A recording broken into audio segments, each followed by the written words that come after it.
高兴啊，在现场为您邀请到了一位影坛的大哥大，也是我们大家这个公认的金马奖影帝。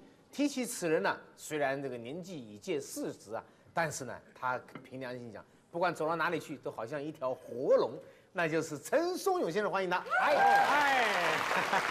呀，用过溜，想讲就啥都袂了。 40岁正刚是要活龄呢。哎呦，拍手，先跟观众朋友问候一下好吗？大家好，我阿勇啊。哦，这个我们用狗啊，为人非常的豪爽。是。本来今天要到我们节目里面接受访问呢，哦我们心想说要泡一壶茶，来给这个招待我们的用狗。但是用狗他这个人是这样，他说泡茶，我别行你安那交代都无要紧，那泡茶一定我家己爱来。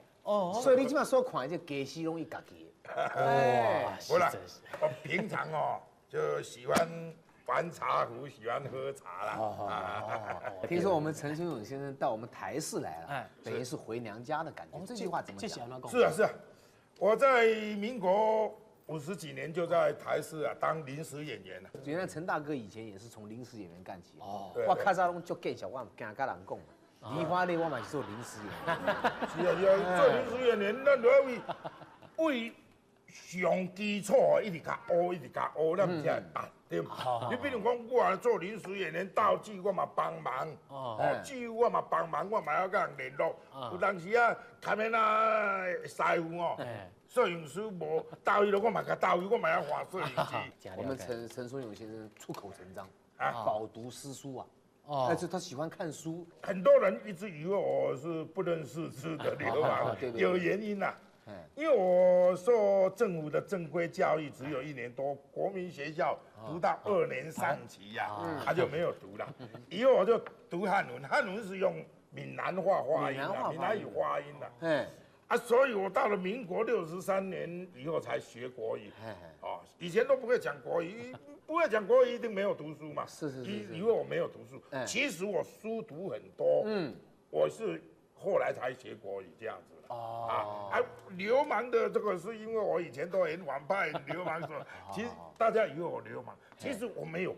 我在这个演艺界20几年了，没有跟人家有纠纷，没有发生什么事情是吗？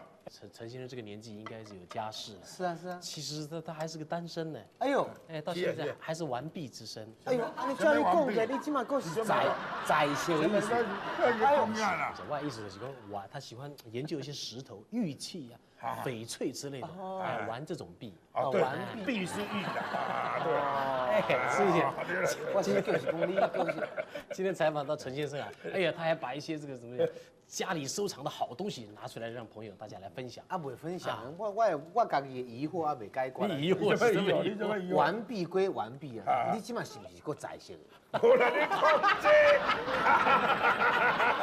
这都拍回答了，我已经拍回答了。今天太难得了，我们这个摄影机已经进入到陈松勇家里面的家居生活了。平常人家想去拍，他不让人家拍的。这点我真感谢。不啦，你2个兄弟拢甲我真好，尤其费玉清甲我真好。这真是一个非常难得的机会。我们摄影机深入到我们陈松勇先生的家里面，让我们一起来参观一下他的收藏，好不好？来，欢迎。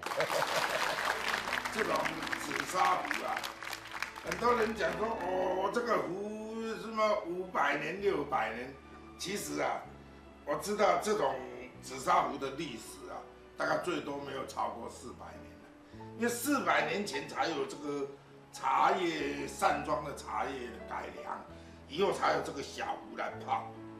那所以说这种茶壶最多也是最老最旧也300多年了。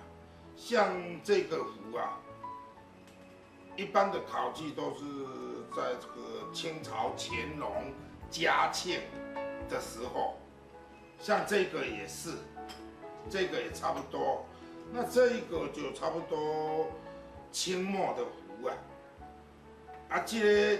这个差不多应该是清中期的壶了，像这种是清末，这种叫鸡蛋壶那这种一般都叫朱泥壶但现在也有黄壶，像这些都是现代品。这些都是现代品，仿古壶的造型来造。就像这个是乾隆年间的清朝乾隆的，像那我这个左手这个就是仿它，完全仿它来做的。那这个壶是现代做的，这个他做了1年了，差1年，这个壶才烧成才1年。那这个有差不多接近300年了，200多年，接近300年。我们讲出这个年代，是，而且刚刚的这些画面收藏里面啊，我们得到一个资讯，像我上次就是不懂了，买到一个700多年的壶啊，700多年，哎呦，连我听你讲了，我才知道讲，我一定红骗去啊。有700多年的壶，它是烧水的，不是泡茶，它烧水，它再来冲茶的。那样，可以跟陈书永先聊聊天的，哎呀，可以进入状况，而且真的可以学到一点东西。是，不啦，这我请教我要请教。我想要不是时间限制，跟他聊天真的很愉快，好有意思。但是有的时候要塞2个耳朵棉花，有没有？不啦，讲话较大声。那我邓爷，你看一点，非常感谢我们陈书永先生啊，我们这个影帝到我们节目里面来，我们掌声给他鼓励，谢谢，谢谢。